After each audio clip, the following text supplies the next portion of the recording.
இந்த கோவிட்-19 என்கிற இந்த வைரஸ் உலகத்தையே அச்சுறுத்தி கொண்டிருக்கிறது. எல்லோருடைய உள்ளங்களிலும் அச்சமும் பீதியும் நிறைந்திருக்கிறது.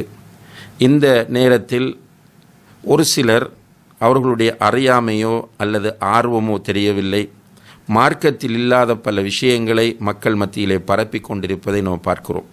இவர்கள் அல்லாஹ்வை பயந்து கொள்ள வேண்டும், உலமாக்களிடத்திலே கேட்க வேண்டும். தெரியாத விஷயங்களை பேசவும் கூடாது, பரப்பவும் கூடாது. ரசூலுல்லாஹி அலைஹி வஸல்லம் அவர்கள் எச்சரிக்கை செய்கிறார்கள், கஃபா பில் மர்இ கதிபன் அன் யுஹத்திஸ பிகுல்லி மா சமிஅ. செவிமடுக்கிற கேட்கிற அனைத்தையும் விசாரிக்காமல் பரப்புகிறவன் பொய்யன் என்று சொன்னார்கள். இன்றைக்கு சோஷியல் மீடியாக்களிலே சிம்பிளாக நமக்கு ஷேர் பட்டன் இருக்கிறது. உடனடியாக வருகிற எல்லாவற்றையும் அடுத்தவர்களுக்கு போய் சேர்க்க நம்ம முயற்சி செய்கிறோம். அன்புள்ள சகோதர சகோதரிகளே, இது சரியா தப்பா என்பதை ஊர்ஜிதம் செய்யாமல் தயவு செய்து பரப்பாதீர்கள். அல்லாஹின் மீது இட்டுக்கட்டுவது என்பது இந்த கொரோனாவில் மரணிப்பதை விட பயங்கரமானது. நன்றாக நினைவில் வைத்துக் கொள்ளுங்கள். அல்லாஹுடைய தூதரின் மீது இட்டுக்கட்டுவது என்பது சாதாரணமான ஒரு விஷயம் கிடையாது. இன்றைக்கு வாட்ஸ்அப்புகளிலும் ஃபேஸ்புக்கிலும் ஒரு செய்தி பரவலாக பரிமாறப்பட்டு கொண்டு வருவதை பார்க்கிறோம். அதாவது நபி ஸல்லல்லாஹு அலைஹி வஸல்லம் அவர்கள் சஹாபாக்களிடம் பேசிக்கொண்டிருந்த போது சஹாபாக்கள் நபி ஸல்லல்லாஹு அலைஹி வஸல்லம் அவர்களிடம் கேட்டார்கள், கியாமத் நாளின் கடைசி அடையாளம் எது என்று. நபி ஸல்லல்லாஹு அலைஹி வஸல்லம் அவர்கள் கூறினார்கள், பள்ளிவாசல் மூடப்படும், பாங்கோசை கேட்டும் வீட்டிலே தொழுவார்கள், ஜும்ஆ லுஹர் தொழுகையாக மாற்றப்படும், கொடிய நோய்கள் வந்து கொத்து கொத்தாக இறப்பார்கள் என்று சொன்னார்கள். அப்போது ஓர் இரவில் மஹதி அலைஹிஸ்ஸலாம் அவர்கள் ஊன்றுகோல் ஊன்றி வருவார். அவரை தொடர்ந்து தஜ்ஜால் தோன்றுவான். அதுதான் கியாமத் நாளின் கடைசி அடையாளமாகும். ஆகையால் தஜ்ஜால் ஆட்சி வந்தது, கியாமத் நாள் நெருங்கியது. ஹதீஸன் 189:17 என்று இப்படி ஒரு செய்தியை பரப்புகிறார்கள். இன்று காலையிலே எனக்கு ஒரு 15-20 சகோதரர்கள் இந்த செய்தியை ஃபார்வர்ட் பண்ணி இது உண்மையா என்று கேட்கிறார்கள். அன்புள்ள சகோதர சகோதரிகளே, இது அடிப்படையிலே தவறானது என்பது இதை பார்க்கிற போதே புரிகிறது.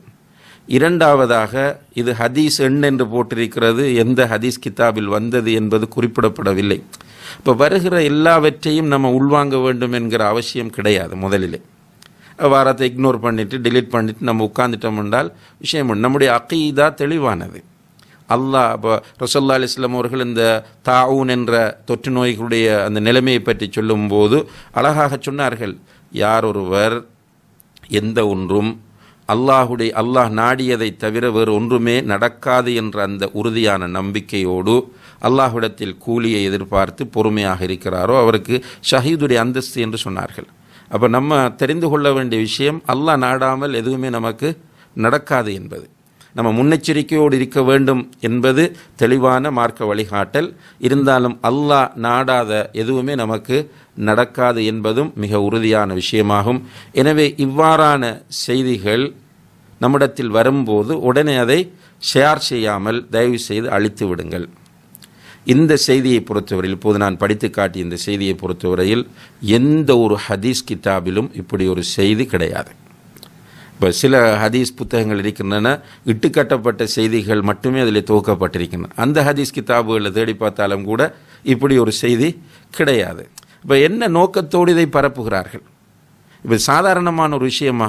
அல்லாஹுடைய தூதர் ஸல்லல்லாஹு அலைஹி வஸல்லம் அவர்கள் சொல்லுகிறார்கள், மன் கதப அலைய முத்தஅம்மிதன் ஃபல்யதபவ்வ மக்அதஹு மினன் நார்.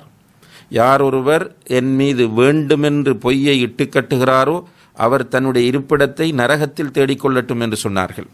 அப்போ சின்ன எச்சரிக்கை அல்ல. இதை செய்து வெளியிடக்கூடிய சகோதரர்களே, அல்லாஹ்வை பயந்து கொள்ளுங்கள். இது குர்ஆன், இது ஹதீஸ், இது சரியானது என்று தெரியாமல் தயவு செய்து மக்களை இந்த நேரத்தில் நெறிப்படுத்த வேண்டும், அவர்களை தக்வா உள்ளவர்களாக மாற்ற வேண்டும், அவர்களை நல்ல வழிப்படுத்த வேண்டும் என்ற நல்ல நோக்கத்திலும் நீங்கள் செய்யாதீர்கள். கடைசியிலே அல்லாஹுடைய நரகத்தின் விறகுகளாகத்தான் நீங்கள் போய் நிற்பீர்கள் என்பது இந்த சந்தர்ப்பத்தில் மிக கடுமையாக நான் சொல்லிக்கொள்ள விரும்புகிறேன். இந்த செய்தி, இப்போ குறிப்பிட்ட இந்த செய்தியில் வரக்கூடிய விஷயங்கள் எடுத்து பார்த்தாலும் ரசூலுல்லாஹி அலைஹி வஸல்லம் தனிப்பட்ட முறையிலையும் எதுவுமே சொல்லலை.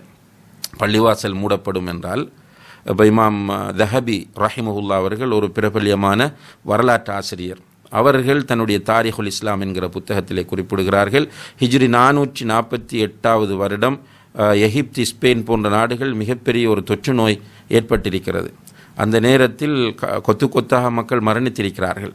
அப்போது பள்ளிவாசல்கள் மூடப்பட்டிருந்தன, தொழுகைக்கு யாரும் வராமல், என்ன வர முடியாது, தொற்று நோய் என்பதனால் வர முடியாது. அப்போ அந்த நேரத்தை கொண்டு போய் யாரும் இது மறுமை நாளைக்குரிய அடையாளம் என்று சொல்வது கிடையாது.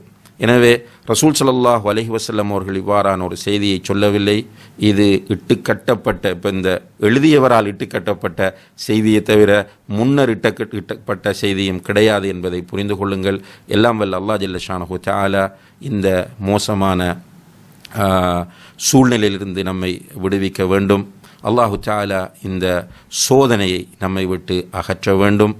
இந்த நோயினால், இந்த வைரஸினால் பாதிக்கப்பட்டிருக்கக்கூடிய மக்களுக்கு அல்லாஹு தஆலா ஆரோக்கியத்தை கொடுக்க வேண்டும். இந்த இடுக்கண்ணிலிருந்து, இந்த நிற்கதியான கஷ்டமான நிலையிலிருந்து விடுபட அல்லாஹு தஆலா எல்லோருக்கும் உதவி செய்வானாக.